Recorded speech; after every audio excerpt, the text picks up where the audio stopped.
Hey everyone, welcome back. Today we're going to be going through Dr. Jekyll and Mr. Hyde, the ultimate study guide, okay? We're going to go through it step by step together. So what you would need to do to get the study guide is you go to my website, which is gcseEnglishexperts.com. There'll be a link in the description as well. And then you just click on freebies and it will bring you to a bunch of different free resources. The one that you want for today is going to be the study guide, okay?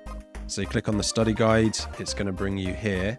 At the moment, I've got Macbeth, Inspector Calls, Lord of the Flies, Dr. Jekyll Mr Hyde, and Christmas Carol study guides in here. They're all free. Feel free to download anything you want. There's going to be videos for each of them as well. So you can either click on the link up here, or if you want to take a second just to look at my artwork, which I've enjoyed making, shout out to ChatGPT. You got the Macbeth retro video game, Lord of the Flies, and today's video, Dr. Jekyll, Mr. Hyde. So you just click on the download and it will bring it up for us like that. There we go. All right. So I spent a lot of time on this study guide, as you can imagine. It's going to go through every single chapter, the key quotes that you need, and the context that you need.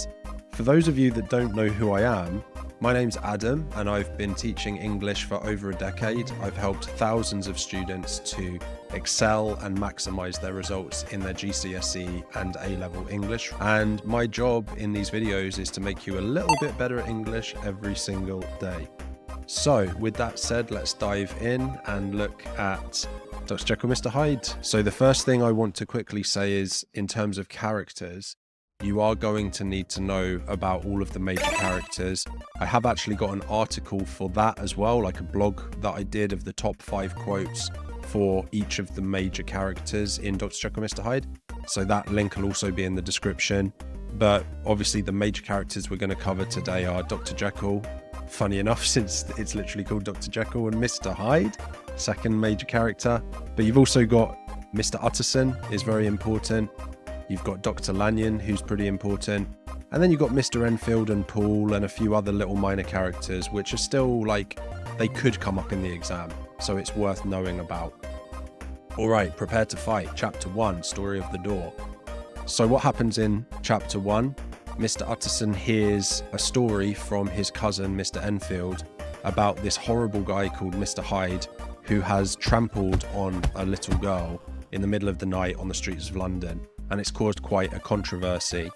There are lots of very important quotes, obviously, throughout the novel. But the one that I chose for chapter 1, because I had to choose one quote per chapter, is, "I never saw a man so disliked, and yet I scarce know why." This is from Mr. Enfield, and it is an ironic quote, and also what I would call a paradox. The irony that he really disliked Mr. Hyde from the moment he saw him, but he didn't know why. And it actually ties to a major theme in the novel, which is the duality of human nature, or duality of nature. The whole novel is wrestling with the inner workings of mankind, right? The good versus the evil, the Victorian gentleman versus maybe the things the Victorian gentleman does behind closed doors, reputation. There's all these elements to Dr. Jekyll and Mr. Hyde, and it's ultimately set up though with this duality of Mr. Hyde. Everyone that sees him immediately dislikes him, and they cannot tell why. We've also then got some context for chapter 1 as well, which is that Victorian society was obsessed with reputation and moral respectability. So one of the major reasons why Mr. Enfield didn't like Mr. Hyde when he saw him is the fact that Mr. Hyde, I don't know how to put this nicely, but he was a small, ugly looking man, plus obviously trampled on a little girl. At that time in Victorian era, your appearance was linked to your morality, even though obviously that's not true, right? But the more handsome or good looking and beautiful you were, the more you were associated with good and morality. And the worse looking you were, basically, the more likely you were seen to be a villain. The Victorians were fascinated with appearance. They even had circuses and freak shows. I'm reminded of, what's it called, The Greatest Showman, that movie from a few years ago that focused on this guy called P.T. Barnum, who literally created a freak show of people that looked a bit different, and Victorians would pay good money to go and see these freaks, so to speak, in inverted commas. So yeah, Mr. Hyde would have been considered a freak, or someone for the freak show at that time. Okay, so now we're going into chapter 2, the search for Mr. Hyde. What happens in this chapter is Mr. Utterson investigates Mr. Hyde because he's amazed to find out that Mr. Hyde has trampled on this little girl and then produced a check for a lot of money in his friend Dr. Jekyll's name. He doesn't understand why this would have happened. So he decides he's going to investigate Mr. Hyde for himself, and he's obsessively trying to find Mr. Hyde and search for him on the streets of London. The most important quote from this chapter is one of my favourite quotes in the whole novel.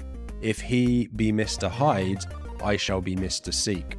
So at the beginning, Mr. Utterson uses this juxtaposition, which is just a contrast between two things. Mr. Hyde is hiding, right, and full of mystery, and Mr. Seek, he's going to play like a game of hide and seek with Mr. Hyde. And that juxtaposition at the beginning shows the major theme of curiosity and the subconscious or unconscious mind. For some reason, everybody hates Mr. Hyde, and Mr. Utterson is the kind of man that needs answers to these things. He's very much a rational, scientific-minded kind of person, so he cannot stand the fact that Mr. Hyde doesn't make sense to him. And it sets up the whole novel like a detective story or a murder mystery. There hasn't been a murder yet, but there will be. So in terms of context for chapter 2, this refers to the Victorian fascination with hidden identities and the subconscious, and the fact that psychology was emerging as a science. So you started to have these amazing psychological discoveries like Sigmund Freud and Carl Jung, starting to understand the way that our brains work. And obviously we all know that our brains are made up of multiple different parts.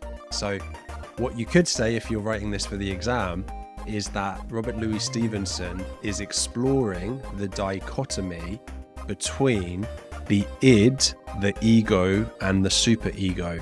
Now the id is meant to be the most like primitive part, like animalistic part of your brain. It's the part that's just always seeking food and sleep and just all those like necessities, yeah?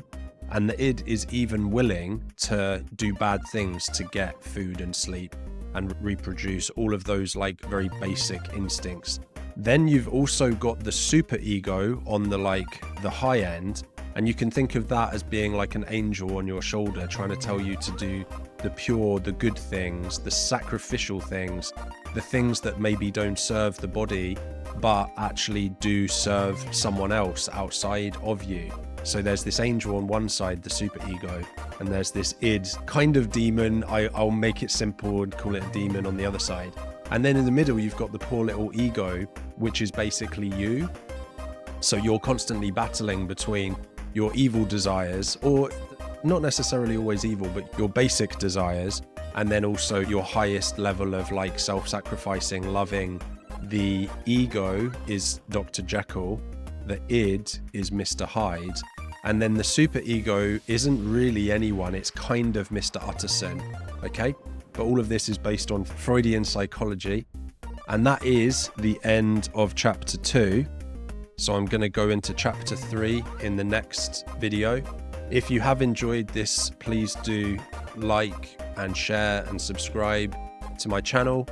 Make sure other people are getting these free resources. They're right there for you. They're going to help you with your exams. I'll see you in part 2.